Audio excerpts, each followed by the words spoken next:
ایک شخص مسجد میں نماز ادا کرنے کے لیے اندھیری رات میں گھر سے نکلا۔ اندھیرے کی وجہ سے ٹھوکر لگی اور وہ منہ کے بل کیچڑ میں گر گیا۔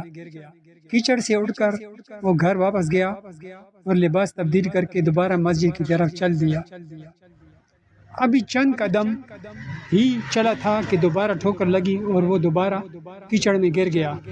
کیچڑ سے اٹھ کر وہ ایک بار پھر گھر واپس گیا اور لباس تبدیل کر کے مسجد جانے کے لیے دوبارہ گھر سے نکلا۔ اپنے گھر کے دروازے پر اسے ایک شخص ملا جو اپنے ہاتھ میں ایک روشن چراغ تھامے ہوئے تھا۔ چراغ والا شخص چپ چاپ نمازی کے آگے آگے مسجد کی طرف چل دیا۔ اس بار چراغ کی روشنی میں نمازی کو مسجد تک پہنچنے میں کسی دشواری کا سامنا نہ کرنا پڑا اور وہ بخیریت مسجد تک پہنچ گیا۔ مسجد کے دروازے پر پہنچ کر چراغ والا شخص رک گیا۔ نمازی اسے وہیں چھوڑ کر مسجد میں داخل ہوا اور نماز ادا کرنے لگا۔ نماز سے فارغ ہو کر وہ مسجد سے باہر آیا تو اس نے دیکھا کہ چراغ والا شخص اس کا منتظر ہے تاکہ اسے دوبارہ چراغ کی روشنی میں گھر تک چھوڑائے۔ جب نمازی گھر پہنچ گیا تو نمازی نے اس اجنبی سے پوچھا، آپ کون ہیں؟ اجنبی بولا، سچ بتاؤں تو میں ابلیس ہوں۔ نمازی کی حیرت کی انتہا نہ رہی۔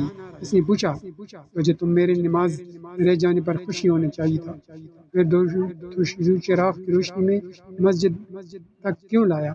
ابلیس نے جواب دیا، جب تجھے پہلی ٹھوکر لگی تو اللہ نے تیرے عمر بھر کے گناہ معاف کر دیے، جب دوسری ٹھوکر لگی تو تیرے سارے خاندان کو بخش دیا۔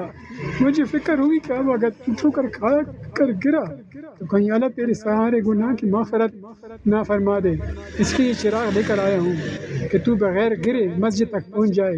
اللہ ہم سب کا حامی و ناصر ہو، آمین۔